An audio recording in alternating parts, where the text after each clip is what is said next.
tonight at season 16, episode 5, and this is for the after party, y'all. And on the after party, there was Shaq on there, and then there was Gina on there.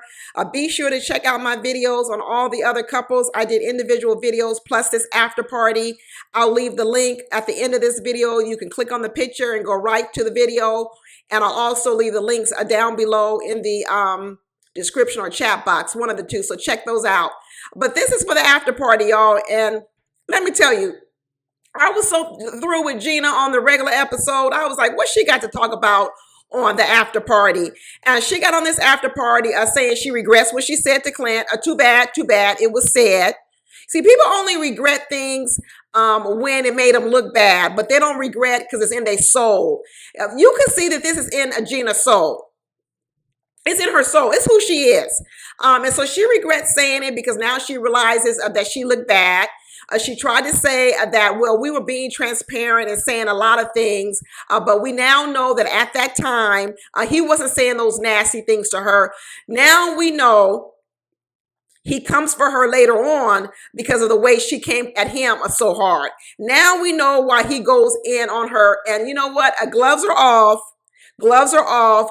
Get her, Clint. I'm like, go ahead and get her. And just like I said on my video with Gina and Clint, I don't want to hear anything about he's shaming a natural woman's body, because right now I don't even know if that is her natural body.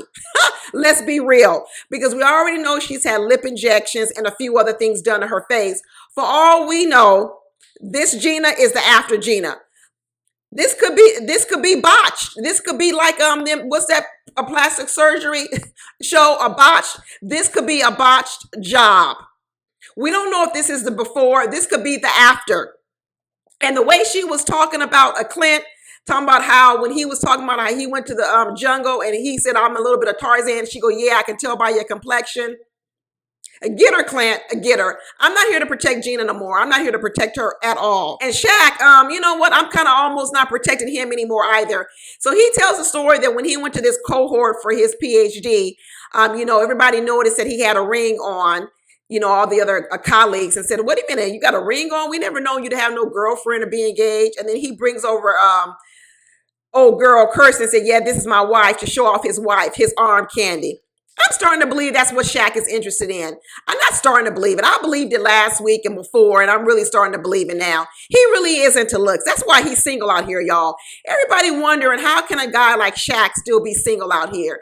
And all this stuff talking about because he moved around and blah, blah, this. That ain't the truth. Shaq is picky. Just like Kirsten is picky, so is Shaq. And Shaq wants some arm candy. And that's why, like I told you before, Kirsten is his dream girl in terms of looks and intelligence, in terms of the pedigree. She's got the degree.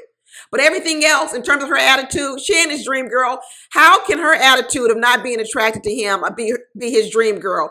He over here talking about he still got butterflies. How? How do you still have butterflies when she ain't even attracted to you? This man. But then he dropped a bomb on us and told us that, you know what? Kirsten is being a two-faced. She's two different people. She's one person in front of the cameras, and she's one person behind closed doors. So now we know that Kirsten is faking it. She's trying to pretend like she's interested in him or growing interest in him. But when they go behind closed doors, she's talking about, don't touch me, don't touch me. She's just playing the game a little bit smarter than Alyssa did. Alyssa acted a fool in front of the camera. Alyssa from a couple of seasons back. Kirsten said, I will not be her. I got a master's degree and a bachelor's degree. I know how to do this a little bit better. I got a little bit more style, a little bit more class, and I will not shame this man on this camera. But what I won't do is behind closed doors, don't touch me. Kirsten got her game plan. She has her game plan. I was really starting to hope that maybe these two to get together. But you know what? These two are so shallow.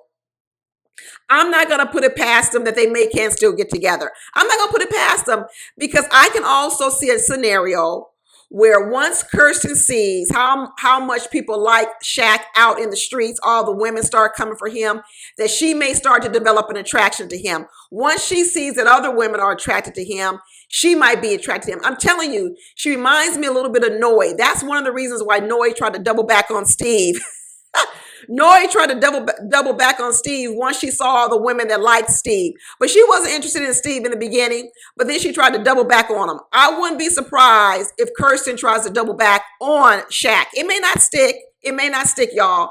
But I wouldn't be surprised if she did it. And I also wouldn't be surprised if she just keeps him in the friend zone.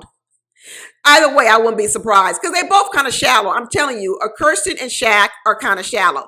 And there's another part where I saw Shaq's shallowness because he started talking about how he's reserved, all because he had a car accident. So he talks about how he's reserved. He doesn't like to take chances. He didn't want to go more than 5 miles per hour on those little ATVs. He didn't want to get wet in the water with his dress socks on. Yeah, he had on dress socks going ATV riding. He did that. Yeah, he really did do that.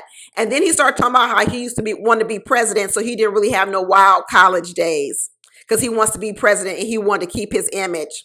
I'm telling you, he's about the image too. They're really not too far off, y'all. That's why I don't have too much empathy and sympathy for Shaq because Kirsten really is what he's looking for. The outside package, the beauty, all that. That's what he's been looking for all these years. This is why he's turned down a lot of women out here and hasn't been interested in a lot of women because he too, I believe, is a perfectionist. And he has probably made a lot of women feel bad that they weren't perfect. I'm telling you, he likes to be perfect. He's basically admitted it. And he likes other women to be perfect too. I'm telling you, he got what he asked for. This is why Pastor Cal didn't put him with that other woman, Julissa, because Pastor Cal knew that Shaq would not like her outside package. Even though her inside package was very, very good, he knew he wouldn't like the outside package. And now here he is, overlooking the fact that Kirsten don't even want to be with him, but he still got butterflies over her outside package. Okay, Shaq. Whatever. He said it didn't affect his self-esteem. I know it didn't because let me tell you, Shaq is not lacking self-esteem. That's not the problem. I'm telling you, he almost got too much self-esteem.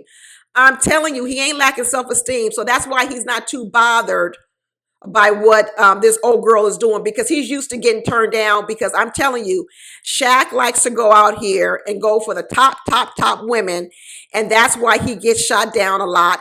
As opposed to going to women that probably would say yes to him. He don't want them women. He don't want them women at all. But Gina over here with her little nasty and rude attitude talking about all the things that went wrong. She told us that the flights were late.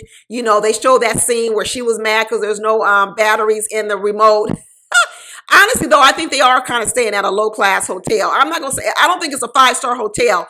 And if you saw, they're not in like Ocho Rios. They're not in the Grill. They're not in Montego Bay. They're not in any of these places normally people stay in Jamaica. They in some other kind of town in Jamaica. Probably where they're only 2- and 3-star hotels. Gina is not happy with the accommodations. She ain't happy. They ain't happy with that tour. They got lost. They're not happy with that remote. Gina said they weren't happy with the flight. I told you, these people are not happy with the travel accommodations. Last week, Mac was talking about he didn't want to ride second class. He wanted to be in first class. I don't know what Married at First Sight did. What happened to the budget Married at First Sight? Were they on Spirit? Were they on Spirit Airlines and now they in a 3-star hotel? Everybody is, they're basically all complaining about the accommodations, but they was eating that steak and lobster. Everyone had a steak and lobster and they were enjoying that, especially Eris. Don't forget to watch my video on Eris. Feed me lobster. Boy, get out of here. And Kirsten said they lost their luggage for almost 3 days. Everybody had to go shopping and buy some more clothes or whatever, that their luggage was lost for 3 days. So she was unhappy about that. I would be too. I would be too. Or maybe, I don't know. Is that what we're going to blame this swimsuit choice on for her?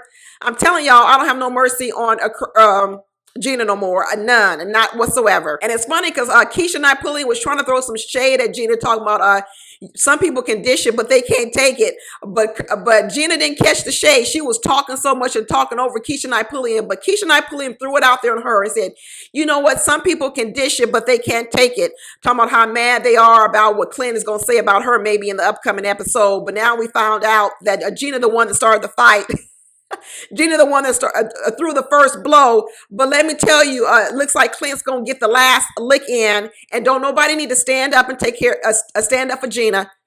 Stay out of it. Let them fight. That's how I say. when you find out someone started something, don't break it up. Let them fight. Let them hold their own since they wanted to start it. Now we know Gina running here talking about everybody was intimidated by her because of her success. And then she started talking about she was a bartender for 13 years. Girl, so you knew money? So not all this girl, I tell you, so what was going on for the 13 years, Gina? If every man didn't want you because they were intimidated by your success, now we found out you knew money. You just now getting to this point of having a hair salon because for 13 years you was a bartender. So what was going on for those 13 years? Gina sure does love to gas herself up and hype herself up to make it seem like she's this more than bigger than life type of person. This girl is a mess. You was a bartender for 13 years and you think that's what men were intimidated by was your success and your ambition? I can't stand when people don't want to look within and all they want to do is blame other people for stuff and don't want to look at who they are. Girl, go look in the mirror, Gina. We thought that Clint was going to be the Mitch of the season. Now we come to find out that it's Gina. Gina is the Mitch. The only one that seems to be having some fun on this trip, they said, is Chris and Nicole because they're the only ones going out late at night and staying up and having a good time, having drinks and partying. Gina said she and Clint were in bed every night by 9 o'clock because they don't have nothing to talk about.